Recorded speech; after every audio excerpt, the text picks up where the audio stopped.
Hi friends, आज हम लोग स्टार्ट करेंगे क्लास 10th का चैप्टर नंबर 1 रियल नंबर्स।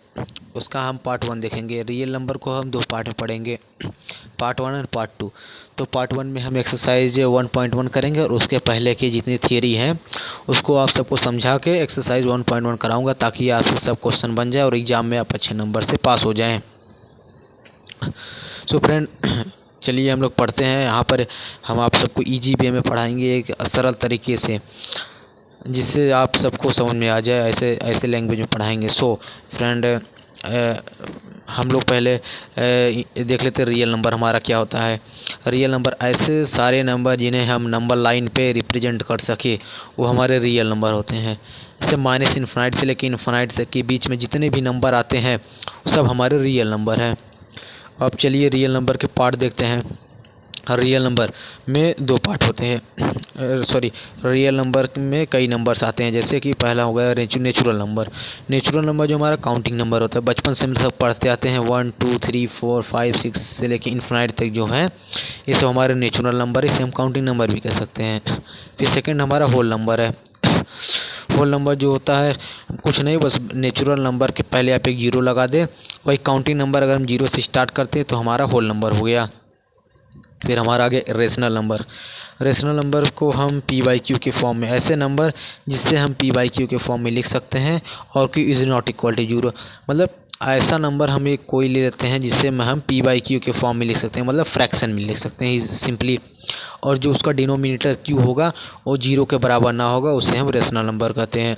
जैसे एग्जांपल हो गया 3/2, 4/9 हो गया, 10/11 हो गया, एक्सेट्रा।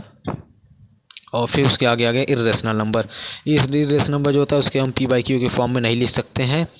उसके एग्जांपल जो हो गए √3, √2, √5, ये सब हमारे पाई हो गया, pi is also irrational number.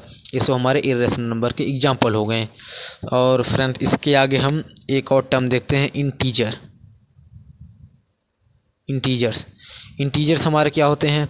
ये नंबर लाइन है, इस पे यहाँ जीरो, माइनस इन्फिनाइट से लेके इन्फिनाइट तक जितने भी नंबर आते हैं उसे हम इंटीजर कहते हैं। जैसे कि -1 इधर, -2 एंड सो ऑन, 1 2 3, मतलब जो हमारे आप मान सकते हैं कि होल नंबर हो गए, और -1 से माइनस इन्फिनाइट तक जितने नंबर आते हैं सो हमारे इंटीजर होते हैं, जो कि ना तो डेसिमल में रहना चाहिए, ना तो रूट में रहना चाहिए, ना तो फ्रैक्शन में रहना चाहिए। उससे सिंपल एक नंबर रहना चाहिए, उसे हम इंटीजर कहते हैं। सिंपली आप ये समझ जाइए। सो हमारा अगला टॉपिक देखते हैं। अगला टॉपिक हमारा क्या है। अगले टॉपिक में हम पढ़ेंगे फंडामेंटल थ्योरम ऑफ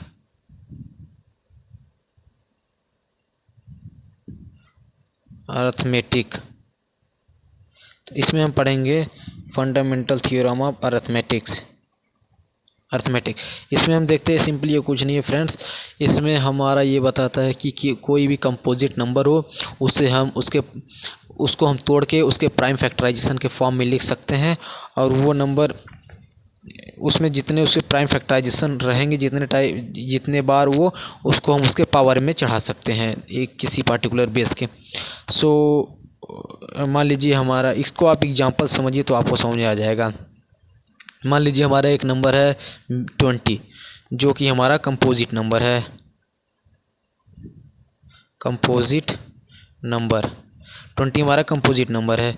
तो हम इसको इसके प्राइम फैक्टराइजेशन के फॉर्म में लिखते हैं। चलिए, तो 20 को हम लिख सकते हैं 2 × 2 × 2 × 2 × 5। सो ये हमारा हो गया 2 × 2 × 5, 2 2 जा 4, 4 5 जा जो होता है 20। सो इसको हम ऐसे लिख सकते हैं 2 टू द पावर 2 × 5। ये हमारा 20 को हम ऐसे भी लिख सकते हैं। सो यही हमारा हो गया fundamental theorem of arithmetics. Friends, इसमें आप ज़्यादा लोड मत लीजिए। आपका जो फंडामेंटल थ्योरम ऑफ अरिथमेटिक्स है वो सिंपली कहता है कि किसी भी कंपोजिट नंबर को हम उसके प्राइम फैक्टराइजेशन के फॉर्म में लिख सकते हैं।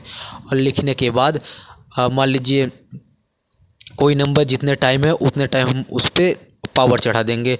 एक सिंपल एक उस रिप्रेजेंटेशन को सिंपल वे में लिखने का तरीका है कि हम उसको पावर में चढ़ा के लिख देंगे, और ये कुछ नहीं कहता है, बस इतना ही कहता है। एक एग्जांपल चलिए और ले लेते हैं आपके बेटर अंडरस्टैंडिंग के लिए। मान लीजिए 30 ले लिए, तो 30 को हम लिख सकते हैं 2 इंटू 3 इंटू 5, तो 2 3 जा 6, 6 5 जा 30। तो इसको हम ऐसे ही लिख सकते हैं, क्योंकि हमारा इसमें 2 भी एक है, 3 भी एक है, 5 भी एक है, तो इसमें हम पावर में कुछ नहीं लगाएंगे। 2 का पावर 1 कर सकते हैं, 3 का पावर 1, 5 का पावर 1, जो कि हमें लिखने की ज़रूरत नहीं है। इससे हमारा ये क्लियर होता है कि किसी भी कंपोजिट नंबर को हम उसके प्राइम फैक्टराइजेशन फॉर्म में लिख सकते हैं। इसी मेथड को, बस इसी प्रोसेस को हम एक नाम दे दिए फंडामेंटल थ्योरम ऑफ अरिथमेटिक्स। और फंडामेंटल थ्योरम ऑफ अरिथमेटिक्स कुछ नहीं है, ज़्यादा अपलोड मत लीजिए, आराम से एकदम सिंपल वे में पढ़िए। आप सबको फ्रेंड्स जहाँ पर ना समझ आए तो कमेंट बॉक्स में मुझसे आप अपना सवाल पूछ सकते हैं, मैं आप सबको बताने के लिए तैयार रहूँगा। तो हमारा अगला टॉपिक जो है वह है यूक्लिड डिवीज़न एल्गोरिदम।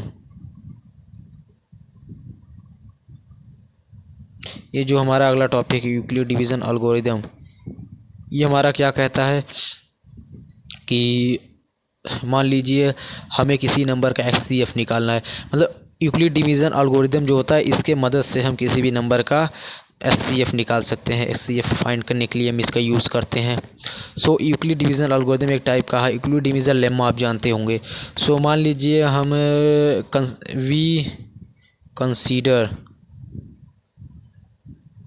फ्रेंड्स मैं आप सबको ज़्यादा इंग्लिश लिखाना नहीं चाहता हूँ, मैं सोच रहा हूँ कि एक आपको बेटर अंडरस्टैंडिंग हो जाए। अगर लड़का समझ लेगा पूरे कॉन्सेप्ट को तो वो अपने वे में लिख सकता है कहीं भी, और अगर आप कॉन्सेप्ट समझ आ गया तो क्वेश्चन आप आराम से लगा सकते हैं।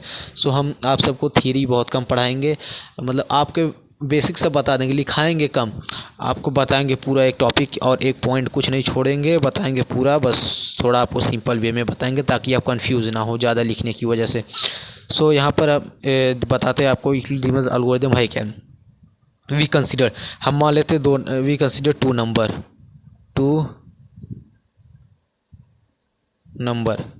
ए एंड बी। ए और बी को हम 2 नंबर मान लिए। अब हम इसको सपोज दैट हम इसको बी को ए से डिवाइड करते हैं, तो सपोज दैट हमारा ये क्यू टाइम गया, और क्यू टाइम जाने के बाद ए क्यू आ गया यहाँ पर, और जो माइनस हमारा रिमाइंडर जो है आर आया। तो हम इसको ऐसे दर्शा सकते हैं friends, A B is equal to A Q plus R, इसको हम इस तरह दर्शा सकते हैं। फ्रेंड्स ये कुछ नहीं, सिंपली आप सब पढ़े होंगे कि जो हमारा डिवाइडर होता है वो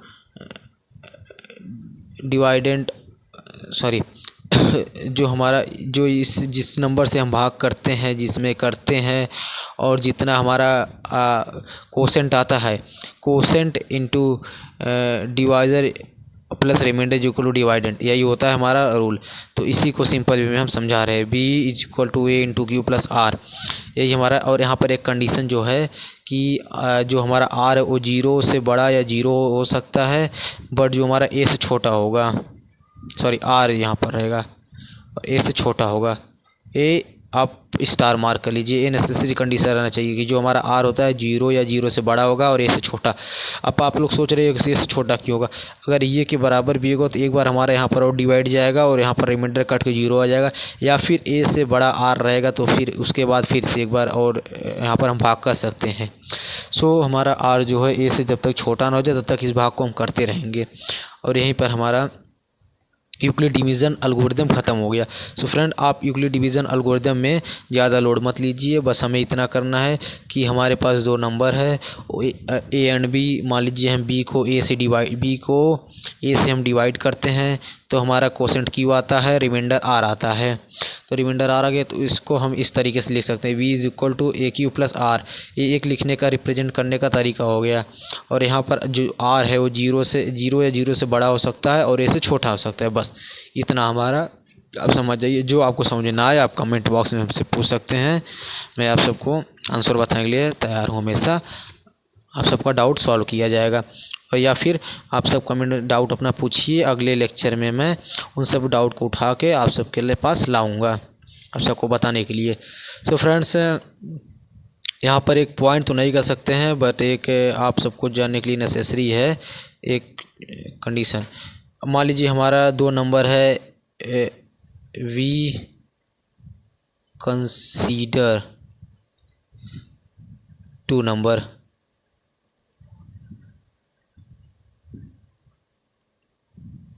B consider 2 number A and B. A और बी हम 2 नंबर कंसीडर यहाँ पर कर लिए। और जो हमारा HCF of A and B जो होता है into LCM of A and B, वो इज इक्वल्स टू होता है ए इंटू बी के। सो फ्रेंड्स, ये आप एक बहुत ही समझ लो इस चैप्टर का जान है, तो इसे आप याद कर लीजिए। अगर हमारे पास 2 नंबर है, वी कंसिडर 2 नंबर्स, हमारे पास 2 नंबर है और उसका उस दोनों नंबर का HCF इंटू दोनों नंबर का LCM अगर करेंगे तो उन दोनों नंबर पार्टिकुलर नंबर के प्रोडक्ट के बराबर होगा। इस टॉपिक से हमारे सवाल आ सकते हैं बोर्ड में भी और आते भी हैं। सो फ्रेंड्स, इससे हमें क्या फ़ायदा हो सकता है। अगर मान लीजिए आपको 2 नंबर दे दिया, उसका HCF दे दिया और LCM नहीं दिया है, तो इस रिलेशन से आप निकाल सकते हैं। या फिर LCM दे दिया, HCF नहीं दिया तो फिर भी निकाल सकते हैं। और हमें मान लीजिए एक LCM दिया है, एक HCF दिया है और एक नंबर दिया है, पूछ रहा है दूसरा नंबर क्या होगा, तो इस रिलेशन में रख के हम निकाल सकते हैं। सो फ्रेंड्स, यहाँ तक हमारी थ्योरी ख़त्म हो गई। तो चलिए हम यहाँ से अब आगे से क्वेश्चन अपना स्टार्ट करते हैं। एक्सरसाइज 1.1 NCERT के हम सारे क्वेश्चन को मैं उठा लिया हूँ। सो फ्रेंड, यहाँ पर NCERT का एक्सरसाइज 1.1 में कराने जा रहा हूँ, जो आपका क्वेश्चन नंबर 1 है। सो क्वेश्चन नंबर ध्यान से सुनिए। Express each number as a product as a product of its prime factor। Friends, मैं यहाँ पर क्वेश्चन उठाते जाऊँगा और आपको कराते जाऊँगा। इसका पार्ट 1 जो है उसमें है 140 दिया है, पार्ट 2 में दिया है 156 दिया है, पार्ट 3 जो है हमारा उसमें 5005 दिया है। सो ये हमारे 3 पार्ट हैं और इसको हम कराते हैं। सो यहाँ पर सलूशन चलिए। मैं आप सबको बताया था ना कि ये देखो, ये सब कंपोजिट नंबर वाला आप कॉन्सेप्ट याद करिए कि हम किसी भी नंबर को उसके प्राइम फैक्टर में लिख सकते हैं। बस वही पूछ रहा है हमारा और कुछ नहीं पूछ रहा है। सो इसको हम बहुत तरीके से लिख सकते हैं। मान लीजिए इसको हम प्राइम फैक्टराइजेशन इसका कर दिए। सो 140 है, 2 से डिवाइड किए तो 2 से 40 0 आ गया, फिर 2 से किए 35 आ गया, फिर 3 से तो होगा नहीं, 5 से कर दिए 7 आ गया, फिर 7 से कर दिए 1 आ गया। सो हम जो हमारा यहाँ पर देखिए 140 को हम लिख सकते हैं 2 इंटू 2 इंटू 5 इंटू 7, और इसको हम और इस तरह भी लिख सकते 2 to the power 2 into 5 into 7। ये हमारा आंसर आ गया। फ्रेंड, इसको हम प्राइम फैक्टराइजेशन फॉर्म में इसको लिख दिए हैं, हमारा आंसर आ गया है। आप ऐसे लिख दें, ऐसे भी लिख दे सकते हैं या फिर ऐसे लिख सकते हैं, दोनों आपका सही है। सो हम सेकंड पार्ट पे आ गए। सॉल्यूशन कुछ नहीं करना फ्रेंड्स, बस इसको आप जैसे बचपन में LCM निकालना सीखे हैं ना प्राइम फैक्टराइजेशन मेथड से, बस वही कर दीजिए प्राइम फैक्टराइजेशन और कुछ नहीं है। तो इसको हम 2 से पहले काटते हैं। 2 7 जा 14, 2 8 जा 16 आ गया यहाँ पर, फिर 2 से ले गए 2 3 जा 6, 2 9 जा 18 आ गया, फिर 3 से काट दिए 3 1 जा 3, 3 3 जा 9 आ गया, फिर 13 से काट दिए 1 आ गया। सो फ्रेंड, इसको हम लिख सकते हैं 156 इज इक्वल्स टू 2 इंटू 13, या फिर लिख सकते हैं और करके 2 to the power 2 into 3 into 13। हमारा आंसर आ गया यहाँ पर इसका। इधर फ्रेंड्स आप सब ध्यान से पढ़िए, जो नहीं आएगा समझे आप सब पूछिए, मैं आप सबके लिए हमेशा खड़ा हूँ। सो हमारा ये 5005 हो गया। सो फ्रेंड इसको हम 3 से तो नहीं कर सकते हैं, इसको हम 5 से फैक्टराइज करते हैं। तो 5 से डिवाइड करेंगे, 5 1 5, 0 0, 5 1 5, 5 हो गया। अब इसको 11 से देख लीजिए आप, 11 9 जा 99, 1 आ गया, 1 इधर चला गया, 1 11 1 जा 11 हो गया। हमारा 91 जो है सीधा 91 से चला जाएगा, 1 आ गया। सो फ्रेंड इसको हम 5005 5005 को लिख सकते हैं 5 इंटू 11 इंटू 91, ये जो है हमारा आंसर आ गया। फ्रेंड्स इसको हम बहुत ही ईजी वे में आप सबको समझाएंगे, आप सब टेंशन मत लीजिए, बस आप सब ध्यान से पढ़ते जाइए और जहाँ भी प्रॉब्लम हो आप सब हमसे एक बार पूछ लीजिए। सो फ्रेंड्स हमारा ये पार्ट ख़त्म हो गया, क्वेश्चन नंबर 1 ख़त्म हो गया। अब क्वेश्चन नंबर 2 पे चलते हैं। क्वेश्चन नंबर 2 जो कहता है हमारा है find the LCM and HCF of the following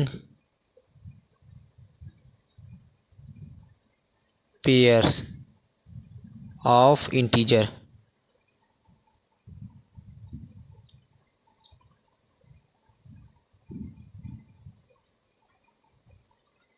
and verify that LCM into HCF is equals to product of number. So friends इसमें जो है हमारा 2 क्वेश्चन आ गया। पहली बात तो आपको LCM और HCF निकालना है और उसको LCM इंटू HCF बराबर प्रोडक्ट ऑफ नंबर से वेरीफाई करना है, जो मैं आपको एक प्लस पॉइंट में बताया था कि इससे सवाल आ सकता है। देखिए इससे एक्सरसाइज में ही सवाल पूछ लिया है। सो हमारा इसका पहला पार्ट जो है वो नंबर हो गया आपका 336 एंड 54। सो फ्रेंड इसका हम पहले इसका HCF और LCM दोनों निकाल लेते हैं। तो LCM निकालने के लिए हम इसको पहले LCM निकाल लेते हैं। LCM इज इक्वल्स टू, तो हम इसको अलग अलग फैक्टराइज कर देंगे। तो हमारा यहाँ पर हो गया 336 को हम 2 से ले गए, 2 1 जा 2, फिर 1 2 6 जा 12, 2 8 जा 16, फिर 2 से गया 2 8 जा 16, 2 4 जा 8 हो गया, फिर 2 से 2 2 जा 4, 2 4 जा 8, 2 2 जा 4 हो गया, फिर 2 से ले गए इसको, तो 2 2 जा 4, 2 1 जा 2 हो गया, 3 से 3 7 जा 21, फिर 7 से ले गए जो हमारा 1 आ गया यहाँ पर। सो फ्रेंड इसको हम लिख सकते हैं ये तो हो गया। तो LCM के लिए हम बात कर रहे हैं। सो हमारा यहाँ पर LCM के लिए बात कर रहे हैं। सो हमारा यहाँ पर जो 336 हो गया उसको लिख सकते हैं 2 इंटू 2 इंटू 2 इंटू 2, 1 2 3 4, 4 बार हमारा जो है 2 है, फिर 3 इंटू 7, इसको हम इस तरीके से लिख सकते हैं फ्रेंड्स। यहाँ पर जो हमारा आ गया 54 का करना है, तो 54 के लिए पहले 2 से ले गए, हम डिवाइड करेंगे। तो 2 2 जा 4, 2 7 जा 14, 2 2 जा 4 होगा, 2 7 जा 14 हमारा यहाँ पर आ गया। फिर 3 से करेंगे, 9 3 जा 27, फिर 3 से गया हमारा 3 आ गया, फिर 3 से गया 1 आ गया, ये हमारा आ गया। तो यहाँ पर हम इसको 50, यहाँ पर देखिए हम फ्रेंड्स 54 को जो है लिख सकते हैं 2 इंटू 3 इंटू 3 इंटू 3। सो हम यहाँ पर फ्रेंड्स अब LCM लेते हैं, LCM इज इक्वल्स टू, तो हमारा यहाँ से क्या कॉमन आ रहा है, एक 2 यहाँ से और एक 2 यहाँ से कॉमन आ गया। तो LCM में हम लिखेंगे 2 में, फिर फ्रेंड्स यहाँ पर देखो एक 2 कॉमन आ गया, फिर यहाँ से एक 3 कॉमन आ गया, यहाँ पर एक 3 कॉमन आ गया, इंटू में एक 3 लिख लिए, फिर इंटू में एक 3 और एक 3 कॉमन आ गया। फिर फ्रेंड्स यहाँ पर एक 3 और यहाँ दो 3 आ रहे हैं, तो 3 3 या 9 डायरेक्ट हम सॉरी चलो ऐसे ही लिख लेते हैं 3 इंटू 3। और यहाँ से हमारा 1 2 3 जो हमारा 2 कॉमन आ गया ये 2, तो इंटू 2 इंटू 2 इंटू 2 3 जो है 2 कॉमन आ गया, और एक 7 आ रहा था, यहाँ पर देखो एक 7 आ रहा है, तो इसको भी 7 लिख लेंगे। सो फ्रेंड्स यहाँ से हम निकालेंगे अब एलसीएम हमारा निकल जाएगा। 2 3 या 6 हो गया, 6 3 जा 18 इतना लिख लिया 18 इंटू 3। ये आपको इजी वे में आप ऐसे निकाल सकते हैं। तो 3 2 जा 6 6 2 जा 12 12 2 जा 24 इंटू 7। सो फ्रेंड हम यहाँ पर इसको कर सकते हैं।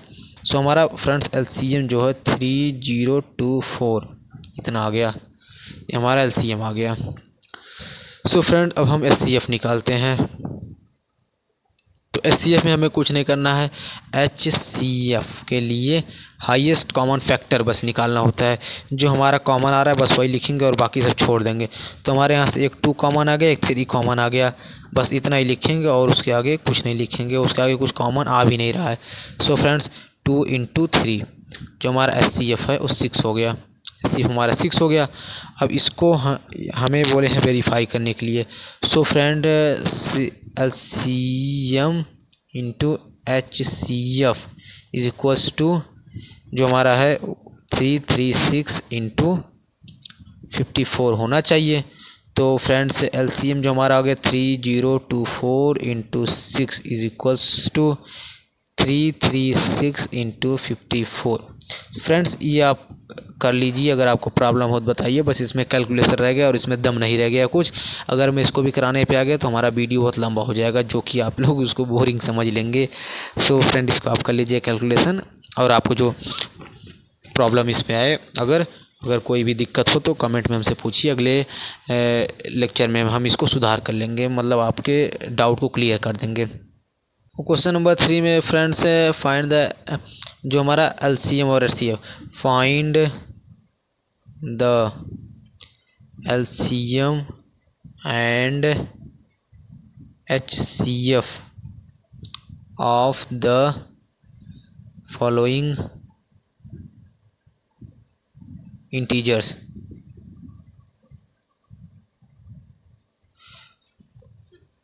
By applying the prime factorization method. Friends ये भी कुछ नहीं, वही सेम सवाल है, बस थोड़ा बड़ा कर दिए। इसका एक पार्ट हम देखते हैं जो कि हमारा है 8 9 25। प्राइम फैक्टराइजेशन से करना है, तो पहले हम 8 का प्राइम फैक्टराइजेशन कर ले रहे हैं। 2 से गया 4 आ गया, फिर 2 से गया 2 आ गया, 2 से गया 1 आ गया। फ्रेंड्स इसको आप कर सकते हैं, इसको आप बचपन में किए होंगे एलसीएम निकालते समय। सो यहाँ पर आप 9 का कर लीजिए, तो 3 3 3 1 आ गया। हमारा जो है 25 का कर लीजिए, तो 5 से 5 आ गया, 5 1 आ गया। सो फ्रेंड इसको 8 को हम लिख सकते हैं, 8 is equals to 2 into 2 into 2, और फिर 9 को लिख सकते हैं 3 इंटू 3, और जो 25 को लिख सकते हैं हम 5 इंटू 5। सो फ्रेंड्स हमारा इसमें से कॉमन क्या आ रहा है, कुछ कॉमन नहीं आ रहा है। तो एलसीएम जो हो गया, LCM is equals to 2 into 2 into 2 into 3 into 3 into 5 into 5। ये जो हमारा एलसीएम हो गया। फ्रेंड्स इसको हम सॉल्व करते हैं, अगर कुछ कॉमन आ रहा है तो सब हमारा गुड़ा होकर एलसीएम हो जाता है। 2 2 जा 4 4 2 जा 8 3 3 जा 9 25, तो 8 इंटू 9 इंटू 25 ये हमारा एलसीएम आ गया। 8 9 72 सॉरी 8 9 या 72 इंटू 25, और इसको हम गुड़ा कर लेते हैं। यहाँ पर आइए रफ वर्क कर लेते हैं। सो 72 इंटू 25 25 2 जा 50 0 5 आ गया। 25 7 जा 175 हो गया, 175 प्लस 5 180 हो गया। तो हमारा 1800 जो हो गया वो हमारा LCM आ गया। अब HCF की बात करेंगे। HCF में इसमें जो सब में कॉमन आना चाहिए वही HCF होगा। तो सब में कॉमन हमारा कुछ नहीं आ रहा है, बस 1 आ रहा है। अगर इंटू वन कर दिए सब में तो कुछ फ़र्क नहीं पड़ेगा। तो HCF जो होगा हमारा हो गया वो 1 हो गया फ्रेंड्स। HCF 1 हो गया और 1800 LCM। चलिए आगे चलते हैं फ्रेंड्स। यहाँ पर आ गया क्वेश्चन नंबर आपका 4। क्वेश्चन नंबर 4 आपका आ गया। उसमें दिया है आपका given that HCF of 306 and 657 is equals to 9। इसका जो HCF 9 दिया है, फाइंड LCM ऑफ 306 एंड 657, इसका LCM निकालना है। सो फ्रेंड, ये जो मैं आपको प्लस मार्क करके बताया था उसमें आपका काम देगा। यहाँ पर चलिए सोल्यूशन देखते हैं। जो रिलेशन बताए थे हम, LCM into HCF is equals to product of number होता है। तो प्रोडक्ट ऑफ नंबर हम ले रहे हैं 306 इंटू 657। सो फ्रेंड, LCM हमारा निकालना है। LCM इंटू HCF हमारा 9 गिवन है, इज इक्वल्स टू 306 इंटू 656, इतना आ गया। सो फ्रेंड्स, यहाँ पर से हम अपना जो है यहाँ से हम LCM निकाल सकते हैं। LCM इक्वल्स टू 306 गुणे 657/9, इतना आ गया। तो इसको हम 3 से काटने की कोशिश करते हैं। 3 2 6 हो गया, कट जाएगा। 3 3 9 हो गया, 3 2 6 हो गया यहाँ पर। फिर 3 1 3 आ गया, 2 चला गया, 3 9 27, इतना हो गया, कट गया हमारा। फिर फ्रेंड्स हम इसको 3 से काटने की कोशिश करते हैं। 3 7 21, 3 3 9। सो हमारा LCM जो है वो आ गया 306 गुणे 73। LCM इज इक्वल्स टू, यहाँ पर हम गुणा कर देते हैं रफ वर्क में। सो आपका कैलकुलेशन भी साथ साथ करते चले ताकि आपको कैलकुलेशन में कोई दिक्कत ना हो, आप लोग कैलकुलेशन सीख सकें। सो 6 3 18 का 8 हो गया, एक यहाँ पर आ गया, 3 3 का 9 आ गया, 7 6 42 का 2 आ गया, 4 यहाँ पर आ गया, 7 3 21, इतना आ गया। तो 8 यहाँ पर उतार लीजिए, 2 1 3 हो गया, 9 4 13 के 3 हाथ में और 1 यहाँ से कैरी 1 आ गया। तो 1 1 2 हो गया, 2 यहाँ पर हो गया। सो फ्रेंड 2 2 3 3 8, इतना जो हमारा LCM आ गया फ्रेंड्स। यहाँ पर आपका ये डन हो गया। ये आपका एप्लीकेशन बेस था जो मैं आपको एक प्लस पॉइंट में करके बताया था, उस पे बेस है। सो फ्रेंड क्वेश्चन नंबर 5 आ गया हमारा। So question number 5, check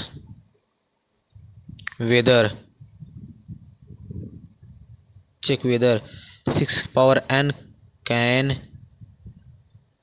end with the digit 0 for any natural number n। So friend, इसको हम यहाँ पर एक नए तरीके से नया सवाल आ गया तो इसको हम अच्छे से समझा देंगे, आप सब समझिए सोल्यूशन। सो फ्रेंड, 6 का पावर जो n है वो 0 से इंड होना चाहिए। सो आप लोग ये पढ़े होंगे बचपन में कि जो भी नंबर है जो 0 से इंड होता है वो 2 और 5 का मल्टीपल होता है। सो हमारा 6 टू द पावर n जो है हर नेचुरल नंबर के 2 और 5 का मल्टीपल होना चाहिए। सो 6 टू द पावर n जो रख लिए, इसको हम फैक्टराइज जब करेंगे तो 2 इंटू 3 में तोड़ दिए, 6 को पावर n कर दिए, और इसको हम फर्दर जब सॉल्व करेंगे तो 2 का पावर n इंटू 3 का पावर n हो गया। पावर हम डिस्ट्रीब्यूट कर दिए दोनों पे। सो हमारा यहाँ पर 2 का मल्टीपल तो एक मिल गया प्राइम फैक्टर, बट हमारा 3 का मिला, 5 का नहीं मिला। सो इस कंडीशन को सेटिस्फाई नहीं करता है जो हमारा 6 टू द पावर n है किसी भी नेचुरल नंबर के लिए। यहाँ पर n इंडिपेंडेंट है नंबर जो हमारा 2 और 3 पे डिपेंड करेगा। सो हमारा 5 का मल्टीपल इसमें है नहीं, इसीलिए जो हमारा 6 to the power is not end with digit 0। So हमारा 0 के डिजिट से इंड नहीं होगा। ये हमारा सिंपली आप ऐसे करके आ जाइए, आपको नंबर मिल जाएगा, आपका कोई गलत नहीं बोल सकता। सो फ्रेंड क्वेश्चन नंबर 6 पे आ जाइए। एक्सप्लेन। फ्रेंड आपको जो समझ नहीं आएगा आप हमसे कमेंट बॉक्स में पूछ सकते हैं, हम आपको और ही सरल वे में बताने की कोशिश करेंगे। 7 इंटू 11 इंटू 13 प्लस 13 एंड ये आपका क्वेश्चन है। देखिए 7 into 7 into 6 into 5 into 4 into 3 into 2 into 1 plus 5 are composite numbers. So friends मैं कंपोजिट नंबर के बारे में क्या बताया था कि वो अपने प्राइम फैक्टराइजेशन के फॉर्म में लिखा जा सकता है। मतलब कि ये एक तो खुद से फैक्टराइज होगा, एक से ज़्यादा दो से ज़्यादा इसके फैक्टर होंगे। सो यहाँ पे चलिए हम पहले लेते हैं 7 इंटू 11 इंटू 13 प्लस 13, इसको ले लेते हैं। तो इसमें से हम 13 कॉमन निकाल लेते हैं। ये करने का तरीका है फ्रेंड्स कंपोजिट नंबर का सवाल को। तो 3 इंटू 11 इंटू 1 प्लस 1 आ गया। सो फ्रेंड इसको हम और आगे फर्दर सिंप्लीफाई करते हैं। सो हमारा यहाँ से 13 इंटू यहाँ पर 77 आ गया, 11 7 जा 77 प्लस 1, तो यहाँ पर जो हमारा होगा 13 इंटू 78। सो फ्रेंड ये जो हमारा नंबर है वो 13 और 78 का भी फैक्टर है। सो ये हमारा कंपोजिट नंबर यहाँ से हम प्रूव कर सकते हैं। अब हमारा दूसरा नंबर जो है वो 7 इंटू दूसरा पार्ट जो है 7 into 6 into 5 into 4 into 3 into 2 into 1 plus 5। So friend इसको हम सिंप्लीफाई करने के लिए सिंपली देखिए यहाँ पर भी 5 है, यहाँ पर भी मल्टीपल 5 है, तो 5 को हम कॉमन ले लेते हैं। 7 into 6 into 1 into 4 into 3 into 2 into 1 plus 1, ये हमारा बन के आ गया कॉमन लेने के बाद। तो 5 अंदर वाले को हम सॉल्व करते हैं तो 7 6 42 हो गया, 42 1 जा 42 हो गया, फिर 42 इंटू अब इसको कर लेते हैं 3 4 जा 12 12 2 जा 24 प्लस 1। सो फ्रेंड इसको हम मल्टीप्लाई करते हैं यहाँ रफ वर्क में, इधर देख लीजिए 42 इंटू 24, तो 2 4 जा 8 आ गया, 4 4 जा 16 आ गया, 2 2 जा 4 आ गया, 4 2 जा 8 आ गया। सो फ्रेंड 8 यहाँ आ गया नीचे, और 6 4 जो है 10 आ गया, कैरी 1 आ गया, तो 8 और 2 जो हमारा 10 आ गया। सो फ्रेंड इतना आ रहा है हमारा यहाँ पर 5 इंटू इसमें इंटू करने के बाद 1008 आ गया प्लस 1, सो 5 इंटू 1009। सो हमारा ये जो है 5 और 1009 का भी मल्टीपल है। सो फ्रेंड ये हमारा कंपोजिट नंबर है, इसको एक से ज़्यादा फैक्टर हैं। Question number 7। Friend question number 7 पे आ जाइए। क्वेश्चन नंबर जो हमारा 7 है वो बहुत बड़ा है, इसको आप देख लीजिए, क्वेश्चन आप बुक से देख लीजिए फ्रेंड, मैं सोल्यूशन करा दे रहा हूँ। इसमें सिंपली क्या कह रहा है कि ये एक सर्कुलर पाथ है। मैं सिंपल वे में आपको इजी वे में समझा दे रहा हूँ, आप इसको देख लीजिए वरना वीडियो ज़्यादा लंबा हो जाएगा। आप क्वेश्चन देख लीजिए बुक से, मैं आपको सोल्यूशन करा दूँगा। ऑलरेडी ही वीडियो बहुत बड़ा हो गया, थ्योरी के साथ पूरा क्वेश्चन करवाया, लास्ट क्वेश्चन ये है फ्रेंड, थोड़ा समझा करिए।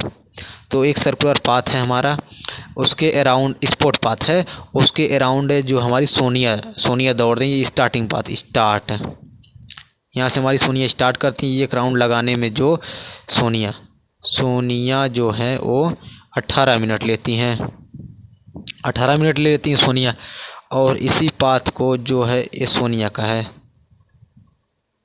और फ्रेंड इसी पाथ को रवि जो है हमारा, एक रवि नाम का लड़का, रवि लगाने में लेता है 12 मिनट।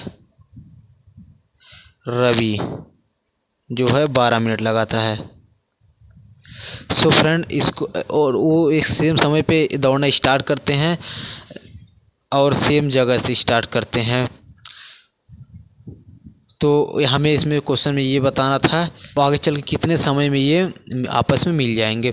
सो फ्रेंड ये कितने समय में मिलेंगे, तो मान लीजिए दोनों साथ में यहाँ से दौड़ना स्टार्ट किए तो यहाँ राउंड मारे, तो कम से कम समय में हमें निकालना, लीस्ट नंबर निकालना, तो हमारा LCM निकलेगा। यहाँ पर हमें निकालना है कि कम से कम कितने समय में ये दोनों फिर से मिलेंगे, तो हम दोनों का LCM निकाल लेते, वही हमारा लीस्ट कॉमन पॉइंट होगा, कम से कम उतने समय मिल जाएंगे। तो एलसीएम निकालने के लिए हम 18 12 साथ में निकाले थे दोनों प्राइम फैक्टराइजेशन करके। 2 से गया 9 आ गया, 6 आ गया, फिर 2 से गया 9 3 आ गया, फिर 3 से गया 3 1, फिर 3 से हमारा गया 1 1। सो हमारा एलसीएम जो है, एलसीएम जो हमारा आ गया 2 × 2 × 3 × 3 आ गया। सो फ्रेंड इसको हम सॉल्व करके लिख सकते हैं 2 2 जा 4, 4 3 जा 12, 12 3 जा 36 मिनट। फ्रेंड्स जो ये दोनों रवि और जो सोनिया है, नाम आप नाम पे ध्यान मत दीजिए, नाम बुक में कुछ दूसरा भी हो सकता है, आप कॉन्सेप्ट पे ध्यान दीजिए। जो ये हमारी सोनिया है और रवि हैं वो अगले 36 मिनट बाद एक दूसरे से फिर से आपस में मिलेंगी। सो फ्रेंड ये हमारा फाइनल आंसर आ गया। यहाँ पर हमसे पूछा है कि कितने लिस्ट कितने मतलब कम से कम कितने समय में मिल जाएंगे, तो कम से कम निकालने के लिए लिस्ट वैल्यू निकालते हैं, हमारा एलसीएम निकालेंगे यहाँ पर। फ्रेंड यहाँ पर हमारा फाइनल आंसर आ गया और इसी के साथ आपका आधा थियरी और एक्सरसाइज 1.1 ख़त्म हो गया।